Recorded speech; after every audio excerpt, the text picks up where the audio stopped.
Ada 3 hal yang betul-betul diwanti-wanti oleh psikologi forensik majelis agar proses penegakan hukum itu bisa berlangsung sebagaimana mestinya.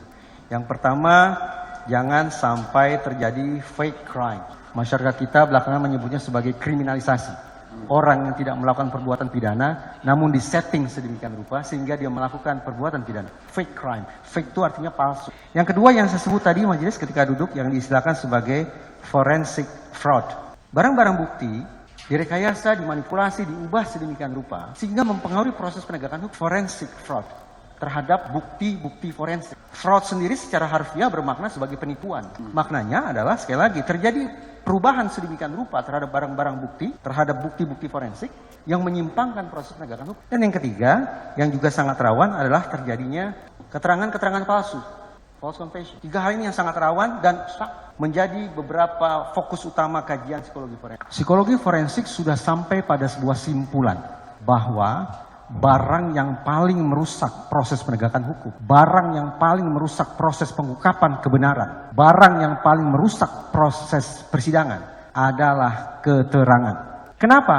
Karena keterangan berangkat dari daya ingat manusia. Daya ingat manusia berdasarkan sekian banyak studi disimpulkan rentan mengalami fragmentasi dan distorsi. Fragmentasi artinya begini, masyarakat awam menganggap bahwa daya ingat atau ingatan manusia itu laksana video.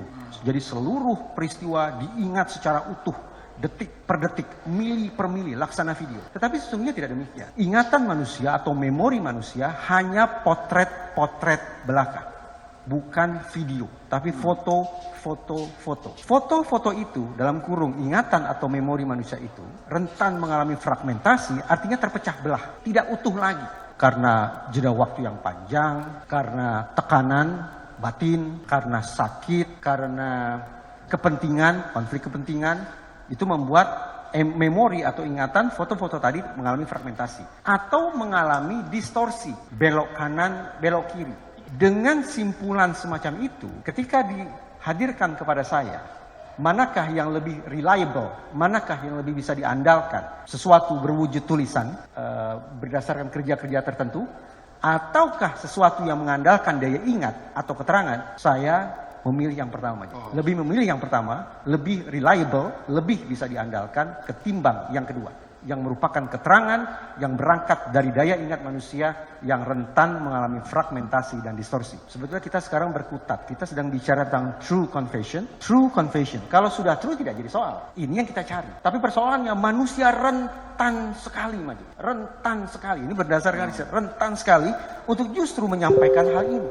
False confession. Kenapa? Saya ulangi, karena kerentanan manusia adalah keterangan yang disampaikan, informasi yang diberikan itu mengandalkan daya ingat. Dan daya ingat sekali lagi rentan mengalami fragmentasi maupun distorsi, baik secara alamiah maupun lewat fabrikasi, manipulasi. Kalau secara alami misalnya seseorang memberikan keterangan yang salah, false confession secara alami karena apa? Karena kepikunan, misalnya usia sudah lanjut, atau sakit keras, atau kepala terbentur, atau trauma hebat, itu false confession dia berikan, keterangan palsunya dia berikan secara alami. Tidak ada manipulasi, tidak ada rekayasa, tidak ada fabrikasi. Tapi yang mengkhawatirkan adalah tipe 2, tipe 3 majelis. Ini lagi-lagi saya menggunakan bahasa asing, izin ya majelis. Tidak maksud mempersulit. Ini false confession ada 3 jenis majelis. Yang pertama yang disebut sebagai voluntary false confession. Ada orang-orang yang memberikan keterangan yang salah, memberikan informasi yang palsu, yang tidak sesuai dengan kenyataannya secara sukarela. Kenapa? Tadi saya katakan entah sakit, entah pikun, kepala terbentur, trauma hebat, punya kepentingan-kepentingan pribadi,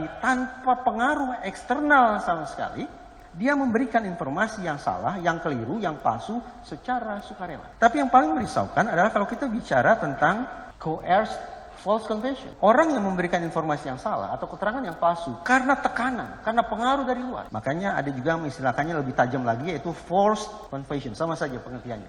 Karena ada faktor eksternal lah, pengaruh eksternal lah, tekanan eksternal lah, paksaan eksternal lah, kemudian dia memberikan keterangan palsu. Ini kadang majelis bisa ditangkap dalam sebuah sesi persidangan di mana terdakwa mengatakan, saya mencabut seluruh keterangan saya yang mulia. Kenapa? Karena misalnya, ini maaf, ini hanya ilustrasi, saya tidak spesifik ke situasi tertentu. Karena ketika saya diinterogasi, saya dipukuli misalnya, ini hanya misalnya majelis. Ini contoh force atau coerced false confession.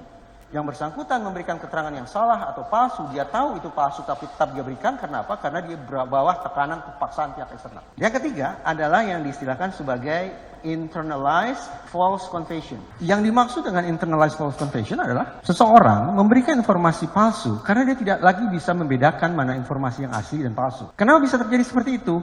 Banyak penyebabnya. Antara lain justru karena pemeriksaan maraton majelis. Pemeriksaan maraton yang bertubi-tubi, yang non-stop, yang acap kali dibanggakan sebagai sebuah pendekatan yang jitu untuk memeras keterangan dari seorang terperiksa, untuk mendapatkan keterangan yang asli dari terperiksa. Justru melalui riset terbuktikan itulah proses yang rentan memunculkan internalized false confession.